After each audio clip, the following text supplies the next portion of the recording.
जसले नेपालको राजनीतिमा, नेपाली समाजमा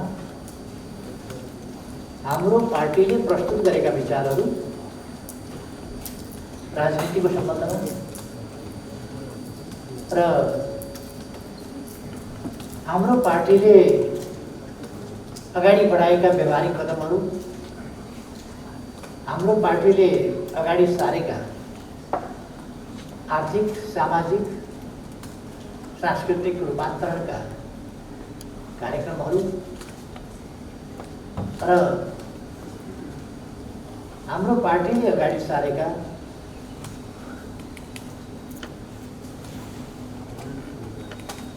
सुशासन र विकास सम्बन्धी दृष्टिकोण र नीतिहरू एवं हामीले चालेका कदमहरू राष्ट्रियताको सम्बन्धमा होस्, लोकतन्त्रको सम्बन्धमा होस्, विकास निर्माणको सम्बन्धमा होस्, ती कदमहरूलाई नेपाली जनताले व्यापक रूपमा अनुमोदन गर्नुभयो, समर्थन गर्नुभयो र त्यस पक्षमा नेपाली जनताको अभिमत जाहेर भयो। त्यसरी हामीले देशलाई स्थिरता दिनेतर्फ, स्थायित्व दिनेतर्फ केही सुदृढ कदमहरू चाले। त्यसै सन्दर्भमा हामीले संविधानको धारा 76 को उपधारा 2 अनुसारको 2 वा 2 भन्दा बढी दलको समर्थनमा त्यति बेला नेकपा माओवादी केन्द्र र हामी सबै चुनाव लडेका थियौँ।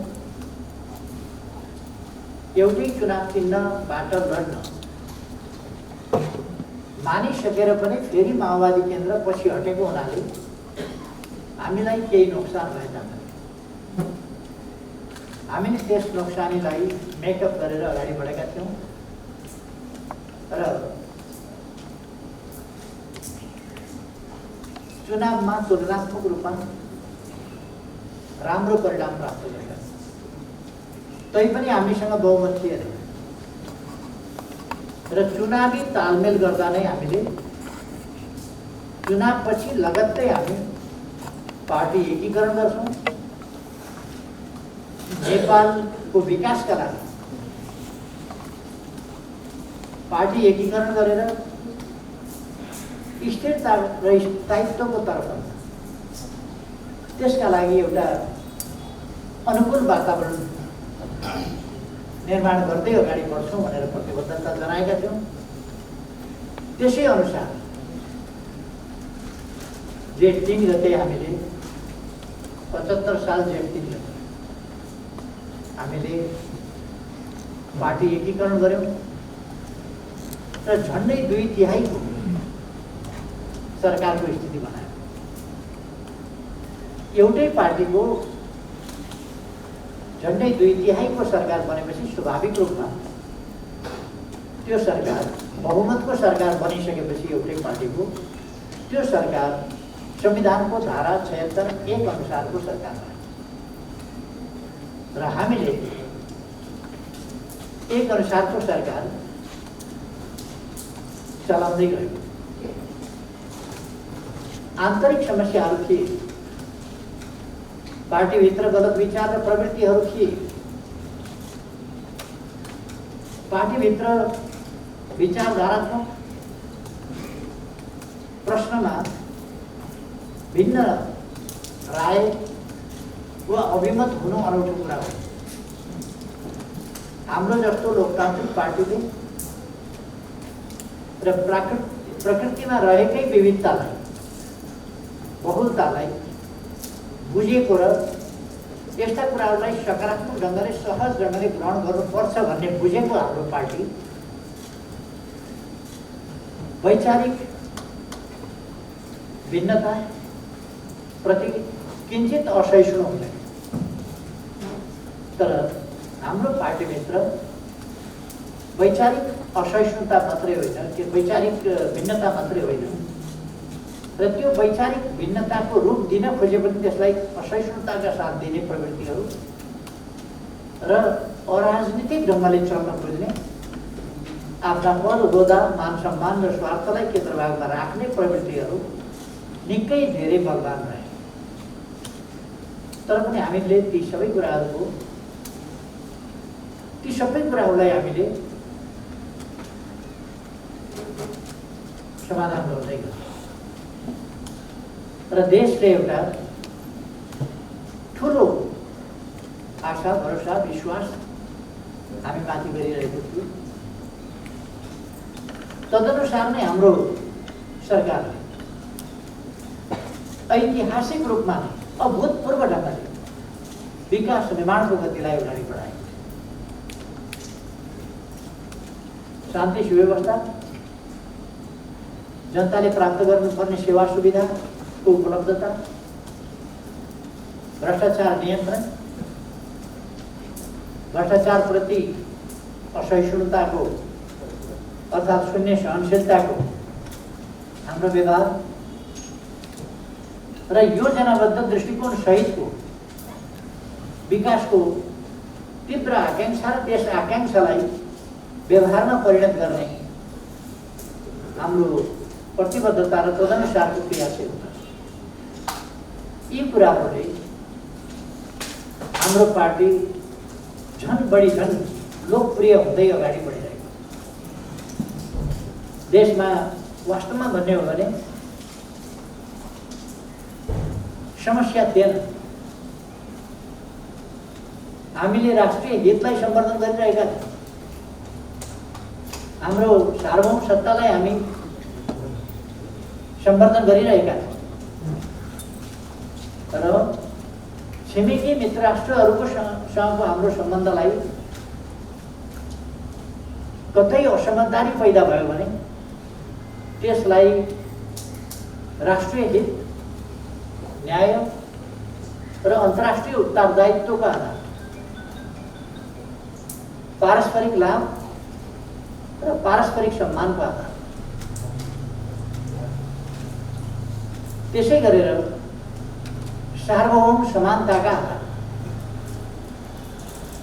मजबुत बनाउँदै लगेका थियौँ, विकास गर्दै लगेका थियौँ। इतिहासमा कहिल्यै भन्दा ठुला सकारात्मक लक्षणहरू प्रकट भएका। हामीले बिमस्टेक जस्ता सम्मेलनहरू गऱ्यौँ काठमाडौँमा,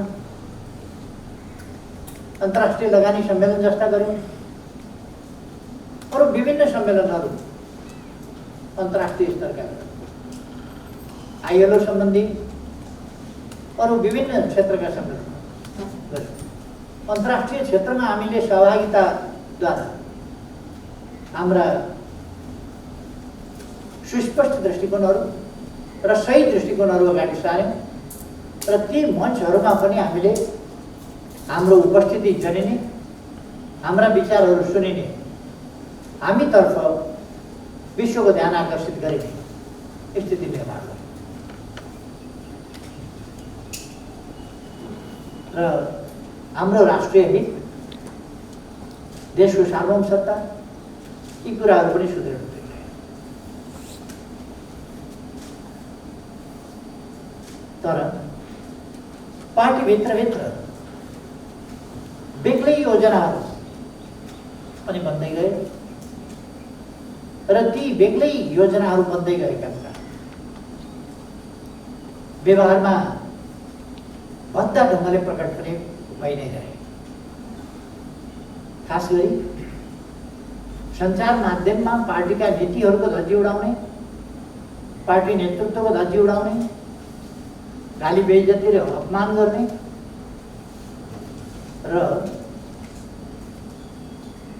सरकारले गरेका राम्रा काम र उपलब्धिहरूको चर्चै नगर्ने, यस्ता थुप्रै प्रयासहरू चलिरहे। एक ढङ्गले भन्ने हो भने प्रचार हमला ती हुने गरे।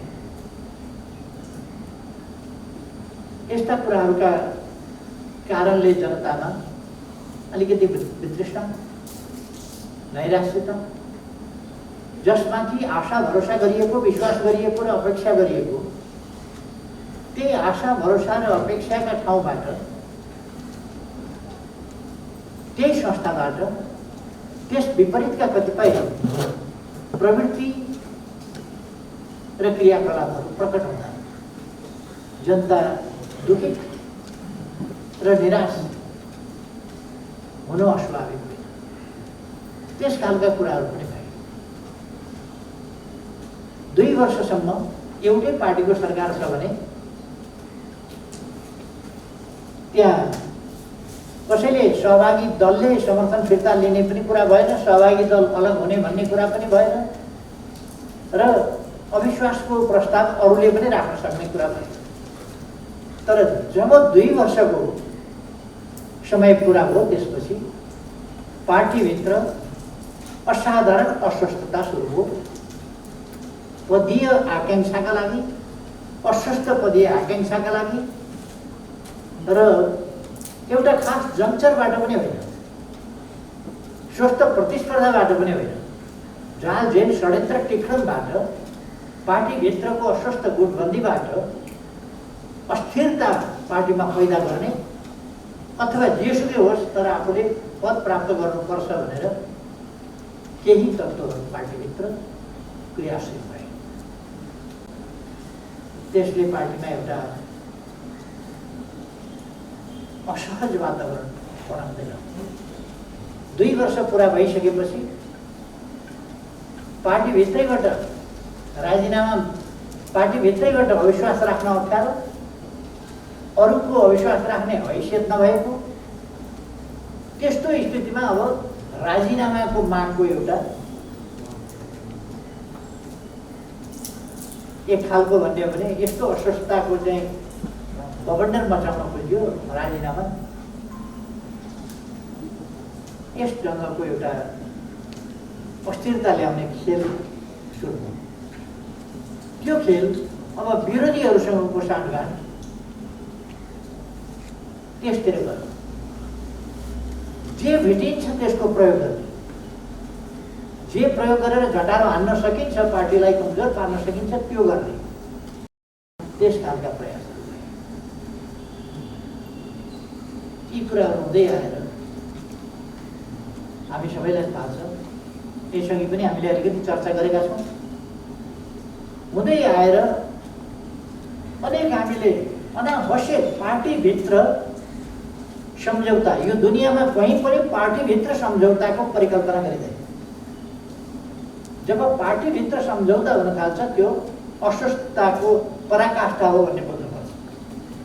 विधिबाट पार्टी चलिरहेका छैन भन्ने कुरो बुझ्नुपर्छ। किनभने पार्टीभित्र छलफल हुन्छ, निर्णय हुन्छन् र निर्णय अनुसार अगाडि बढिन्छ, तर सम्झौताबाट नेताहरूको व्यवस्थापनका लागि कार्यदल बनाएर जनताका समस्या एकातिर छन्, देशका समस्या अर्कातिर छन्, नेताहरूको व्यवस्थापन भनेको छ, समस्या खडा गरेको छ, यो खालका कुराहरू र पार्टीभित्र पार्टी सञ्चालनका निम्ति अवैध सम्झौताको बाटोबाट जानुपर्ने कुरा, यो लोकतान्त्रिक प्रणालीभित्र पार्टी पद्धतिभित्र पर्दैन कहीँ पनि। तर हाम्रोमा त्यस्ता अभ्यास भएर हामीले पार्टीको बृहत्तले, किनभने हाम्रो पार्टीको एकता सँग राष्ट्रिय हितको प्रश्न जोडिएको छ। किनभने हाम्रो पार्टी फगत एउटा पार्टी होइन, राष्ट्र हाँक्ने जिम्मेवारी बोकेको पार्टी।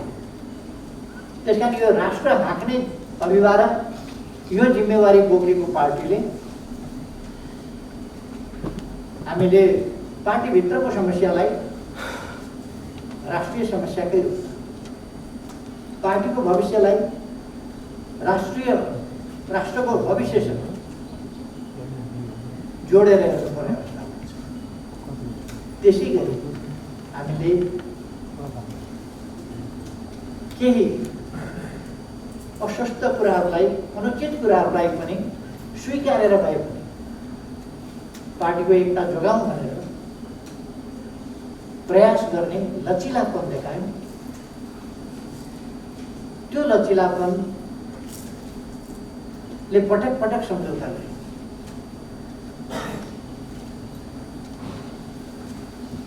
सम्झौताहरू पटक पटक भएका सम्झौता, त्यो आज गर्यो, प्रतिकूल परिस्थिति बन्यो भने सम्झौता गर्यो, अनुकूल बन्यो भने त्यसलाई छोड्यो, फेरि अर्को पट्टि राख्यो। यस्ता कुराहरू हुँदै गएर अन्तिममा हामीलाई थाहा छ अस्वस्थताको पराकाष्ठ चल्दै गयो।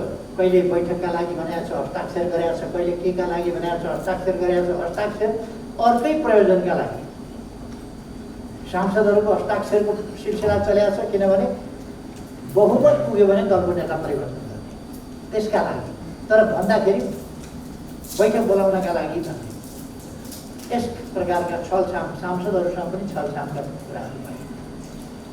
त्यसले हामीलाई पनि हामी आफूले पनि हस्ताक्षर गरेर आफूसँग मेजोरिटी राख्नुपर्ने स्थिति बन्यो र मैले कमरेडहरूलाई,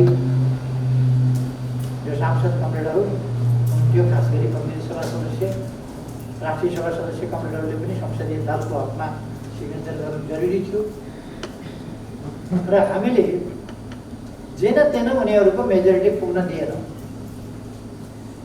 यद्यपि कतिपय साथीहरूमा स्पष्टता ल्याउन सकिएन, त्यस कुराको महत्त्व बुझाउन सकिएन, तर आम रूपमा कमरेडहरूले पार्टी जोगाउने पक्षमा हस्ताक्षर गरेर पार्टीलाई मेजोरिटी, उताको मेजोरिटी कमसेकम पुग्न नपाओस् भन्ने कुरामा त्यति बेला हामीसँग केही मतले, केही हस्ताक्षरले मेजोरिटी पुगेन र उता पनि मेजोरिटी पुगेन, तर हामीसँग मेजोरिटी पुग्नु वाञ्छनीय हुन्थ्यो, जसले गर्दा उनीहरूको अपेक्षा समाप्त हुन्छ।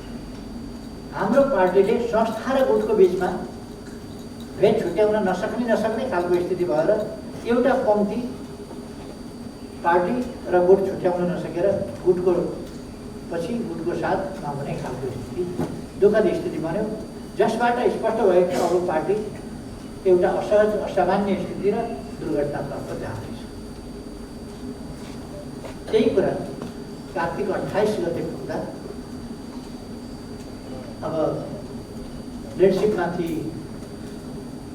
19 बुँदामा एउटा झुटा आरोपहरूको पुरिन्दा, त्यही आरोप लिएर स्थायी कमिटीको दुरुपयोग गर्ने, पार्टी एकताका लागि, एकीकरणका लागि जुन कम्पोजिसन हामीले बनाएका थियौँ, जुन संरचना बनाएका थियौँ, जुन सङ्ख्यात्मक स्थिति बनाएका थियौँ, जुन गणितीय स्थिति पार्टीको केन्द्रमा बनाएका थियौँ, त्यो एकताका लागि बनाएका थियौँ, त्यसलाई गुटबन्दी, अनेकता र विपरीत उद्देश्यका लागि दुरुपयोग गरियो। त्यो दुरुपयोग गर्न थालेपछि हामीले धेरै प्रयास गर्यौँ यो दुरुपयोग हुन नपाओस्, पार्टीलाई एकतातर्फै लैजाउँ, एकीकरणतर्फै लैजाउँ, यो अभियानलाई पूर्णता दिउँ र यत्रो उपलब्धि हामीले हासिल गरेका छौँ। अन्तर्राष्ट्रिय क्षेत्रमा एउटा प्रतिकूल अवस्थामा भएको परिस्थितिमा पनि हामीले यत्रो उपलब्धि हासिल गरेका छौँ भने यस उपलब्धिलाई जोगाउँ, यस उपलब्धिलाई जोगाएर हामी अगाडि बढौँ, यी प्रयासहरू हामीले गर्यौँ। तर हाम्रा प्रयासहरू हामीले सफल बनाउन सकेनौँ र पार्टी कब्जा गर्ने खेल चल्यो। हामी सबैलाई थाहा छ, यतिसम्म कि साधारण सदस्य पनि नरहने गरी निष्कासन सम्मका अवैधानिक मात्रै होइन, बिल्कुलै अनुचित, हानिकारक त्यस प्रकारका क्रियाकलाप पार्टी कब्जा गर्ने उद्देश्यले अत्यन्तै रथलेस, विधि विधान विपरीतका, पद्धति विहीन र वास्तवमा यति हानिकारक आन्दोलनलाई ध्वस्त पार्ने खालका क्रियाकलाप भयो। हामी सबै त्यो भोग्यौँ र त्यसपछि जब पार्टी गलत ढङ्गले कब्जा गर्ने र गलत ठाउँमा पुर्याउने र देशलाई, आन्दोलनलाई ध्वस्त पार्ने, पार्टीलाई ध्वस्त पार्ने र देशलाई ध्वस्त पार्ने स्थिति बनेपछि वास्तवमा कम्युनिस्टहरू जुरुक्क उठे पार्टी चुरुक्क उठ्यो र पार्टीलाई एक ढङ्गले भन्ने हो भने पार्टीहरूले कब्जा लिइसकेको स्थितिमा पुनर्गठित गर्यो। हामी त्यस बिन्दुमा पुग्यौँ झन्डै 2/3 64% स्थितिबाट पार्टी पुनर्गठित गर्नुपर्ने स्थितिमा हामी पुग्यौँ भने पार्टीभित्रको अस्वस्थता कुन हदसम्म थियो र हाम्रो एकीकरणका उद्देश्यहरूमाथिको प्रहार कुन तहको थियो, राष्ट्रिय स्वार्थहरूका विरुद्ध वैयक्तिक अहङ्कार स्वार्थ कुण्ठा जस्ता कुराहरू कसरी हावी गराउन खोजिएका थिए भन्ने कुराको त्यो परिस्थिति एउटा दृष्टान्त हो। त्यसबाट जोगाउनका लागि पार्टीलाई अनावश्यक तनाव र खिचलाबाट जोगाउन सकिन्छ कि चुनावमा पार्टी गएपछि त पार्टीले एकजुट भएर चुनाव लड्नु पर्यो, त्यसमा जान सकिन्छ कि एकातिर संसदलाई प्रभावकारी हुन दिँदै नदिने 3 वर्षदेखि संसदमा विधेयकहरू लटकिएका छन्, विधेयकहरू बन्न नदिएर त्यसलाई हल्जाइएको छ। यस्ता अनेक समस्याहरू देखिए। अब प्रतिनिधि सभाले देश हाँक्ने खालको जिम्मेवारी वहन गर्न सक्ने अवस्था नरहेपछि हामीले प्रतिनिधि सभा विघटन गरेर नयाँ निर्वाचनको मुद्दा मामिला भयो, प्रतिनिधि सभा पुनर्स्थापना भयो। हामी सबैलाई थाहा छ प्रतिनिधि सभा पुनर्स्थापना भएपछि पहिल्यै दिनबाट जसले पुनर्स्थापनाको माग गरेर प्रतिनिधि सभा ल्याए संवैधानिक हिसाबले पेश गर्नुपर्ने प्रस्तावहरू त्यहाँ पेश गर्न दिएन। एक थरी बहिष्कार गरेर हिँड्ने, अर्का थरीले प्रधानमन्त्री कुन दलको हो भनेर बकवास गर्ने, उद्दण्डता देखाउने, अर्को थरीले कोइलमा आएर नाराबाजी गर्ने र संविधानले भनेका अध्यादेश पेश गर्न नदिने अथवा सरकारलाई संवैधानिक दायित्व पुरा गर्न पनि नदिने, त्यस खालका कुराहरू भए। यी सब हामीले देखेका छौँ, हामीले भएका छौँ। वैकल्पिक सरकार दिन्छु भनेकाहरूले वैकल्पिक सरकार दिन सक्दैन। सरकारलाई दिएको समर्थन फिर्ता पनि लिन नसक्ने, वैकल्पिक सरकार दिन पनि नसक्ने, सरकारलाई काम पनि गर्न नदिने, संसद विषयमा प्रवेश पनि नगर्ने, त्यस खालको देशकै समय बर्बाद गर्ने स्थिति भइसक्यो।